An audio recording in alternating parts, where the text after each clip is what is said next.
Saya pernah sampaikan satu pesan rahasia di pertemuan yang lalu, dan beruntung Ketua MPR hadir bersama kita malam hari ini sehingga bisa mendengar langsung rahasia yang disampaikan pada malam hari ini.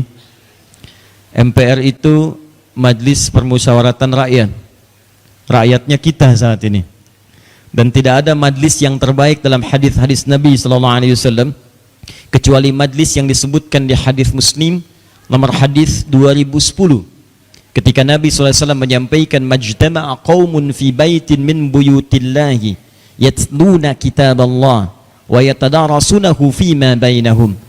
Kata Nabi, tidaklah berkumpul orang-orang di rumah-rumah Allah, di majlis-majlis yang bisa mendekatkan diri dengan Allah Subhanahu wa taala, kemudian mereka di situ belajar tentang Al-Qur'an, mengkaji isinya untuk mendekatkan diri kepada Allah Subhanahu wa taala.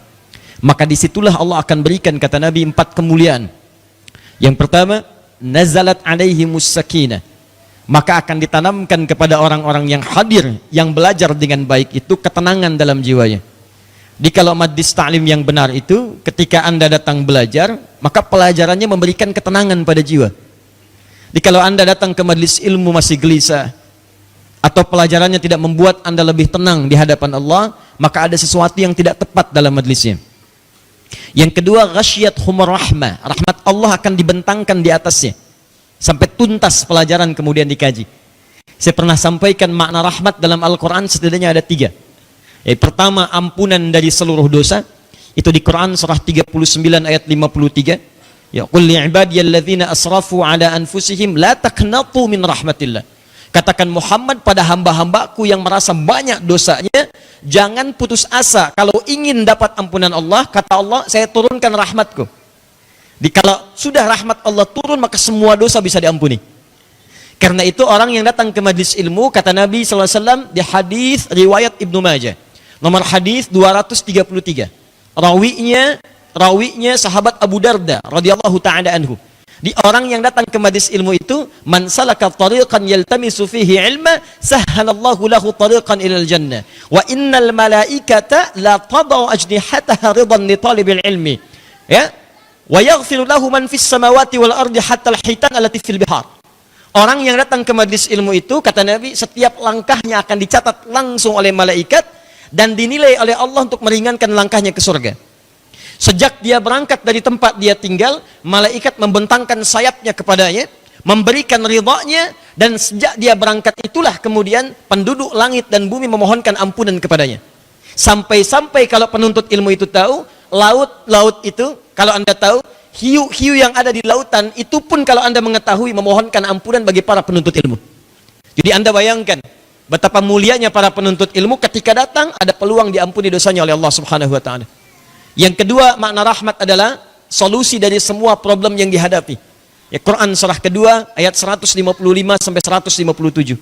Ya, kata Allah, tidak ada manusia yang tidak punya masalah.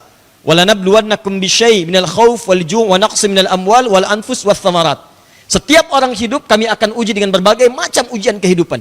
Maaf, ada yang kemudian gelisah, ada yang kemudian lapar, datang dari zuhur, nunggu-nunggu, takut kehilangan saf pertama. Ya. Dan nyampe saf pertama nggak bisa keluar, karena saat keluar takut kehilangan tempat duduknya.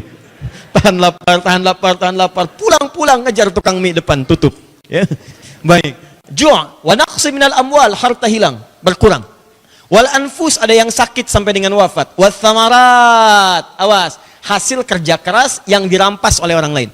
Anda yang ikut tender, tapi orang lain yang ambil hasilnya. Anda yang berjuang, orang yang merampas hasil perjuangan Anda. Itu thamarat namanya. Nah, ketika Allah ingin memberikan solusi, apa solusinya? 157. Ulaika alaihim salawatun min rabbihim wa rahmah. Ada orang-orang yang sabar saat diuji, lalu mendekat kepada Allah, orang itu dipuji oleh Allah, diberikan rahmat. Ketika rahmat turun, wa ulaika humul muhtadun. Orang itu akan langsung diberikan petunjuk oleh Allah untuk mendapatkan solusi dalam kehidupannya. Karena itu orang-orang yang rajin datang ke majlis ilmu, maka salah satunya doanya akan cepat diijabah oleh Allah untuk mengabulkan permohonan-permohonan dan menyelesaikan masalah-masalah yang dihadapi. Dan yang ketiga, teman-teman, rahmat tidak diberikan oleh Allah kecuali pemberian puncak dunia disebut dengan Rahman, dan puncak kasih akhirat disebut dengan Rahim. Itu puncak keduanya dibacakan oleh kita minimal 17 kali dalam sehari dalam Al-Fatihah itu. Bismillahirrahmanirrahim. Puncak Rahman dan Rahim sifatnya rahmat dan itu bisa didapatkan di majlis ilmu.